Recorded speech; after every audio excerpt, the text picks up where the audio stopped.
एक बार की बात है, एक बहुत बड़ा नेता एक साधु के छोटे से आश्रम में गया, क्योंकि उसने बहुत सुना था उस साधु के बारे में और उसके मन में आया कि मैं एक बार जाकर के देखता हूं कि लोग इतनी तारीफ क्यों करते हैं उसकी।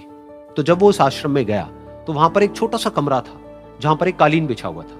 वहां पर कुछ लोग बैठे हुए थे नीचे और साधु जी सामने बैठे हुए थे। कुछ सवाल जवाब चल रहा था। तो जैसे ही वो अंदर गया, वो अकेला नहीं था, उसके साथ में 4 बॉडीगार्ड्स भी थे और उसको ये आदत थी कि जहां पर भी वो जाता था लोग अपनी जगह से खड़े हो जाते थे, उसकी तरफ देखते थे, हाथ जोड़ते थे, अपना सर झुकाते थे। लेकिन यहां पर ऐसा कुछ भी नहीं हुआ। साधु ने उसकी तरफ देखा तक नहीं, क्योंकि वो साधु किसी के सवाल का जवाब दे रहे थे। लेकिन नेता को इस बात पे गुस्सा आ गया। नेता को लगा कि ये मेरी बेइज्जती है।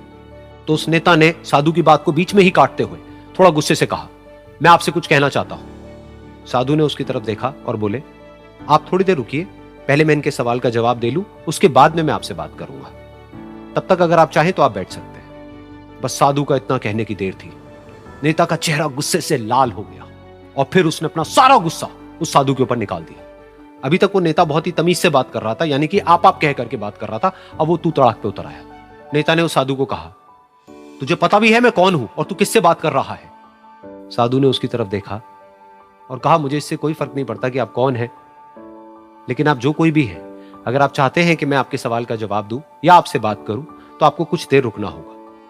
और साधु के ये कहते ही नेता गुस्से से पागल हो गया और वहीं सबके सामने चीखने चिल्लाने लग गया, अब मैं तुझे तेरी असली औकात दिखाऊंगा। तूने मुझसे पंगा लेकर के ठीक नहीं किया है। तुझे पता भी है मैं तेरे बारे में क्या सोचता हूं। साधु ने फिर से उसकी तरफ देखा और बड़े ही प्रेम से कहा कि मुझे इससे कोई फर्क नहीं पड़ता है कि आप मेरे बारे में क्या सोचते हैं। आप जो चाहे वो मेरे बारे में सोच सकते हैं। फिर उस नेता ने बोला कि तू चाहे सुनना चाहता है या नहीं, लेकिन मैं तुझे बताऊंगा यही सबके सामने कि मैं तेरे बारे में क्या सोचता हूं। तू एक बहुत ही घटिया इंसान है।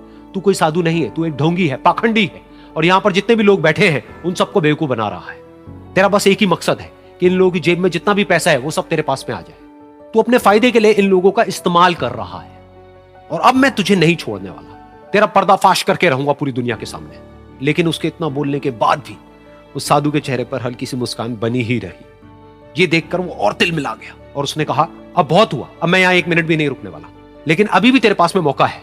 अगर मुझसे माफी मांगनी है या मुझसे कुछ कहना है तो कह सकता है। इतना सब होने के बाद भी साधु बिल्कुल शांत था और उनके चेहरे पर एक मुस्कान थी। उन्होंने अपनी आंखें बंद कर ली। फिर साधु ने अपनी आंखें खोली, हाथ जोड़े और कहा कि मुझे आपसे कोई गिला शिकवा नहीं है। मेरे मन में आपके लिए कोई भी गलत ख्याल नहीं है। जो भी आपने मेरे बारे में कहा वो आपकी अपनी सोच थी। तो मुझे आप में कोई भी बुराई नजर नहीं आती है। मुझे आप एक बहुत ही भले इंसान लगते हैं। और साधु के इतना कहते ही नेताजी का दिमाग 7वें आसमान पर पहुंच गया। उनके चेहरे पर एक अजीब सी खुशी थी, क्योंकि उस साधु ने वो ही कहा जो बाकी सब लोग उस नेता को कहते हैं। और वो खुशी खुशी उस आश्रम से अपने घर की तरफ चला गया और जा करके अपने पिताजी के साथ में बैठ गया। उसके पिताजी की आंखें बंद थी और वो ध्यान में थे। पूरी जिंदगी उन्होंने सिर्फ लोगों की सेवा करी और बदले में कुछ भी एक्सपेक्ट नहीं किया। तो थोड़ी देर बाद जब उन्होंने अपनी आंखें खोली और देखा अपने बेटे को अपने साथ बैठे हुए, तो उनके बेटे के चेहरे पर आज एक अजीब सी खुशी थी जो आज से पहले उन्होंने कभी नहीं देखी थी। फिर उसने एक एक करके सब कुछ बताया कि आज क्या हुआ, किस तरह से वो आश्रम गया, वहां पर क्या हुआ, उसने क्या कहा, उन्होंने क्या कहा। तो जब इसके पिताजी ने पूरी बात सुनी तो थोड़ा सा मुस्कुराए और अपने बेटे को देख करके बोले कि उन्होंने तुम्हारी तारीफ नहीं करी है, क्योंकि उन्होंने वो नहीं कहा कि जो तुम हो, उन्होंने वो कहा कि जो वो खुद है। और तुमने जो भी कुछ उनको कहा वो नहीं कहा कि जो वो है, बल्कि तुमने वो कहा जो तुम खुद हो। यही बात वेदों में भी कही गई है, यथा दृष्टि तथा सृष्टि। ये दुनिया तुम्हें वैसी नहीं दिखती है जैसी कि ये दुनिया है। ये दुनिया तुम्हें वैसी दिखती है जैसे तुम खुद हो। जिसकी नजर जैसी है उसके लिए ये दुनिया वैसी ही है।